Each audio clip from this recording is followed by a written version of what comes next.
Thank God.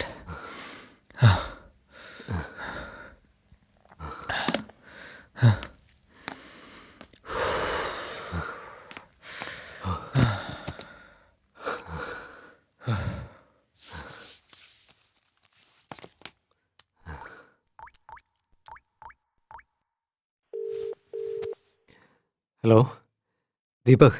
ഹായടാ. Thanks ഡാ. അപ്പോ വീട് മുഴുവൻ ചെക്ക് ചെയ്തെന്ന് തോന്നുന്നു. വീട് മുഴുവൻ ചെക്ക് ചെയ്ത് നോക്കിയടാ. റെഡ് ലൈറ്റ് അല്ല, ഒരു ചെറിയ ബ്ലൂ ലൈറ്റ് പോലും കത്തിയില്ല. ഒരു പക്ഷെ പ്രേതം ഉണ്ടെങ്കിലും അത് ഇവിടുത്തെ പൊല്യൂഷനും ട്രാഫിക്കും കാരണം അത് ഇവിടുന്ന് എവിടേക്കെങ്കിലും ഓടിപ്പോയിട്ടുണ്ടാവും. ആക്ച്വലി ഒരുപാട് നന്ദിയുണ്ടാ. ഇപ്പോഴാ കുറച്ച് ആശ്വാസമായത്. സന്ധ്യയ്ക്ക് ഈ വീട് ഒരുപാട് ഇഷ്ടമാ. അവളോട് എങ്ങനെ പറയേണ്ടതെന്ന് എനിക്കറിയില്ല. No worries. ഓക്കെടാ. Enjoy your sleep. Okay, thank you. Bye. ഡാ അരുൺ, പറയടാ. ഒരു പ്രാവശ്യം നീ ആ ഡിവൈസ് ഓൺ ആണോ ഓഫ് ആണോ നോക്കിയിട്ടൊന്ന് പറഞ്ഞേ.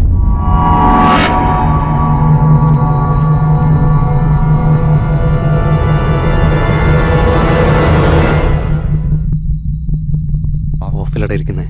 എന്നാ അതൊന്ന് ഓൺ ആക്കിയടാ.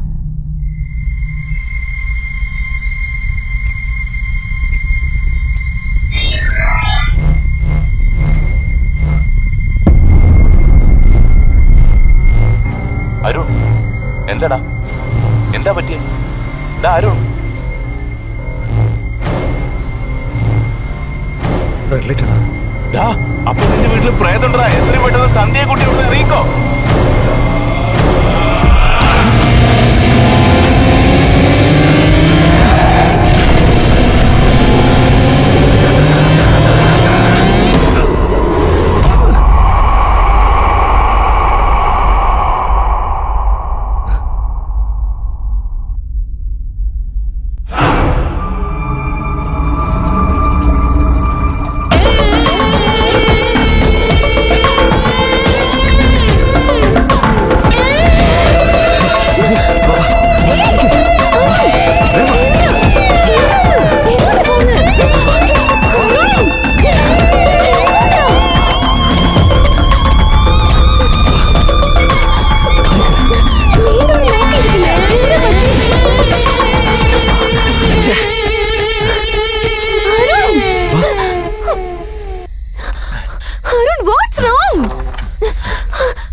ഓട്ടോ ഓട്ടോ നിർത്ത് നിർത്ത്. സന്ധ്യ കയറ്.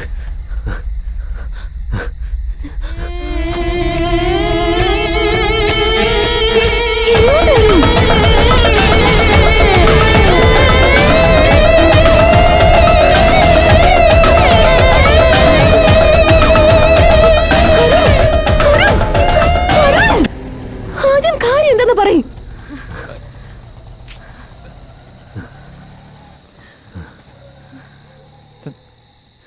സന്ധ്യ, നമ്മുടെ വീട്ടിൽ പ്രേതമുണ്ട്. വീട്ടില് പ്രേതം ഉണ്ടെങ്കിൽ നീ നിന്റെ ഭാര്യയെ വിട്ടിട്ട് ഇവിടെ എന്താണ് ചെയ്യുന്നത്?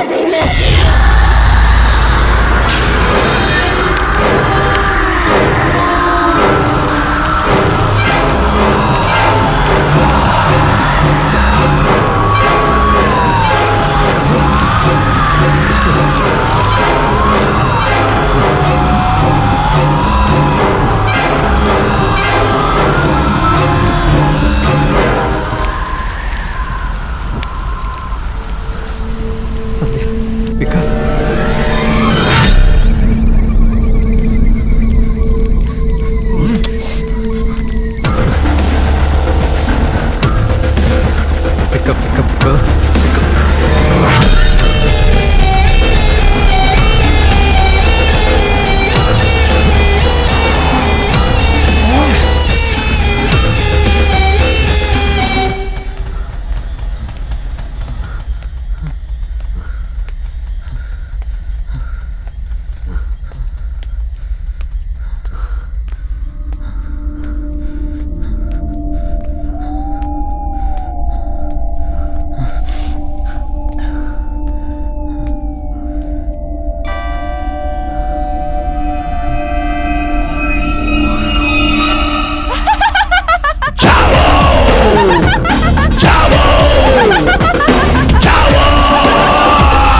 അറിയോ Are you okay? ഇന്നലെ ദാബയിലേക്ക് പോയില്ലേ? ഇന്നലെ ദാബയിലേക്ക് പോയത് ഓർമ്മയുണ്ടോ നിനക്ക്? എന്ത് പറ്റി, അരുൺ? ഒരു മിനിറ്റ്. സൈലന്റ്. ഇന്നലെ ദാബയിലേക്ക് നീ എൻ്റെ കൂടെ വന്നേ.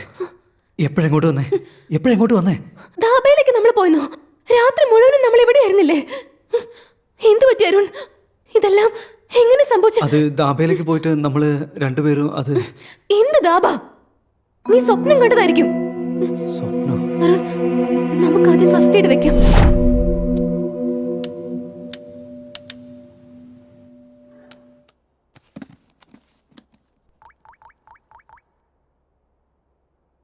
ഡാ, ഇന്നലെ നൈറ്റ് നിനക്ക് ഞാൻ ഫോൺ ചെയ്തോ? നീ ഇപ്പൊ എവിടെടാ? വീട്ടില്. സന്ധ്യയെ കൂട്ടി പോവാൻ പറഞ്ഞല്ലടാ. അപ്പോ ഇന്നലെ രാത്രി ഫോൺ വിളിച്ച് റെഡ് ലൈറ്റ് കത്തുന്നുണ്ടെന്നും പറഞ്ഞു. അവിടുന്ന് പെട്ടെന്ന് പോവാനും പറഞ്ഞു. പിന്നെ ഞാൻ ഫോൺ വിളിച്ചിട്ട് നീ എടുത്തില്ലല്ലോ.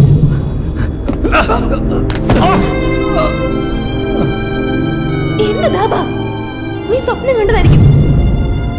അരുൺ, അരുൺ, അത് ശരി, നീ ഇപ്പൊ ഇത് പറ. ഈ ഡിവൈസ് ഇപ്പൊ ഓൺ ചെയ്തപ്പോ ലൈറ്റ് ഒന്നും കത്തുന്നില്ലല്ലോ. ജനറലായിട്ട് ഡേ ടൈമിൽ അതിന്റെ പവർ വളരെ കുറവായിരിക്കും. അതുകൊണ്ടായിരിക്കും ഡിക്റ്റേറ്റ് ആവാത്തത്. എനിവേസ്, ഞാൻ നിന്റെ വീട്ടിലേക്ക് വന്നുകൊണ്ടിരിക്കുക. Take care. ഓക്കെ.